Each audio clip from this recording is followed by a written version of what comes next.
Hello বন্ধুরা, আপনারা সকলে কেমন আছেন? আশা করি সকলে ভালো আছেন। আমি সুপর্ণা আপনাদের কাছে নিয়ে চলে এসেছি আবার এক নতুন নিউজ। বন্ধুরা, এসআইআর এর কারণে আপনারা অনেকেই জানেন শুনানিতে ডাক এসেছে, যেখানে লজিক্যাল ডিসক্রিপেন্সি এবং তার সাথে যে অবৈধ ভোটার বা নো ম্যাপিং, যার কারণে কিন্তু আপনাদের নোটিশ এসেছে। এবার কিন্তু কোনো ভোটাররাই বাদ যাবে না। প্রত্যেকের, যে নতুন ভোটার থেকে পুরনো ভোটার যারা আছেন, নির্বাচন কমিশনের পোর্টালে সকলেরই শুনানিতে ডাক পড়বে এবার থেকে। নির্বাচন কমিশনের দুটি অপশন জানানো হয়েছে, আপনাদেরকে সমস্তটাই জানাবো আজকের এই ভিডিওতে। তার জন্য ভিডিওটিকে স্কিপ করবেন না, প্রথম থেকে শেষ পর্যন্ত দেখতে থাকুন।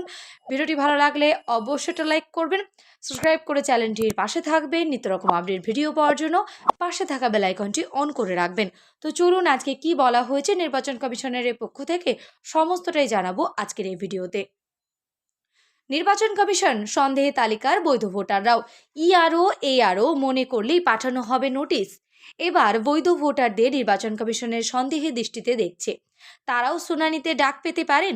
অবৈধ ভোটার খুঁজতে নির্বাচন কমিশনের হাতিয়ার ছিল নো ম্যাপিং এবং লজিক্যাল ডিসক্রিপেন্সি। নো ম্যাপিং এর ভোটারের শুনানি প্রায় শেষ হয়ে গিয়েছে। লজিক্যাল ডিসক্রিপেন্সিতে ডাক পাওয়া ভোটাররা প্রতিদিনই শুনানিতে কেন্দ্রগুলিতে লাইনে দাঁড়াচ্ছেন। এতদিন যারা ডাক পাননি তারা নিশ্চিন্তে ছিলেন। এবার নির্বাচন কমিশনের সিদ্ধান্ত তাদের অস্বস্তিতে বেড়েছে, কারণ কমিশনারের পোর্টালে জানানো হয়েছে এই দুটি অপশনের বাইরে যে কাউকেই শুনানির জন্য ডাকা যেতে পারে। ইআরও বা এআরওদের কাউকে সন্দেহ মনে করলে নোটিশ দিয়ে ভোটারের শুনানিতে ডাক পেতে পারেন। ইআরও বা এআরওরাও যে অবৈধ বা বৈধ ভোটারের সার্টিফিকেট দেবেন, বৈধতার যে সার্টিফিকেট তারা দেবেন, শুধু বৈধতা দিলেই হবে না, ইআরওদের অর্ডার শিট দিতে হবে। এক আধিকারিক বলেছেন যে নির্বাচন কমিশন এই সিদ্ধান্ত কার্যকরের ব্যাপারে কঠোর হলে প্রতিটি জেলায় নতুন করে আরও কয়েক লক্ষ ভোটার নোটিশ পেতে পারেন। ইআরও বা এআরওদের পক্ষ বোঝা সম্ভব নয় কে বৈধ আর কে অবৈধ। সেক্ষেত্রে ভোটারদের শুনানিতে ডাকা হতে পারে। মাইক্রো অবজারভাররা দিয়ে কমিশনের আগে জমা পড়া ফর্ম পরীক্ষা করিয়েছেন, তারপরে পোর্টালে এই অপশন রাখা হয়েছে কেন? অপর এক আধিকারিক বলেন, লজিক্যাল ডিসক্রিপেন্সিতে নোটিশ দিতে গিয়ে নাজেহাল হতে হয়েছে। প্রতিদিনই কয়েকশো ভোটার লম্বা লাইনে দাঁড়াচ্ছে।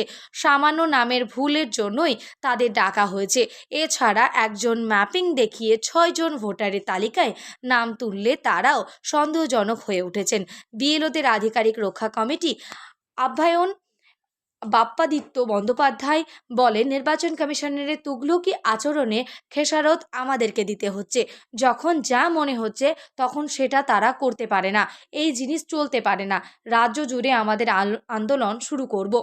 এই দিন পূর্ব বর্ধমানের গলসি বিধানসভা কেন্দ্রের বিএলওরাও পেন ডাউন যে করেছেন, অন্যান্য বিধানসভা কেন্দ্রগুলিতে এমনটাই হতে চলেছে। নির্বাচন কমিশন সবাইকে সন্দেহজনক মনে করছে, সেটা হলো নো ম্যাপিং বা লজিক্যাল ডিসক্রিপেন্সি। আলাদা করার দরকার ছিল না, সবাইকে নোটিশ দিতে পারত।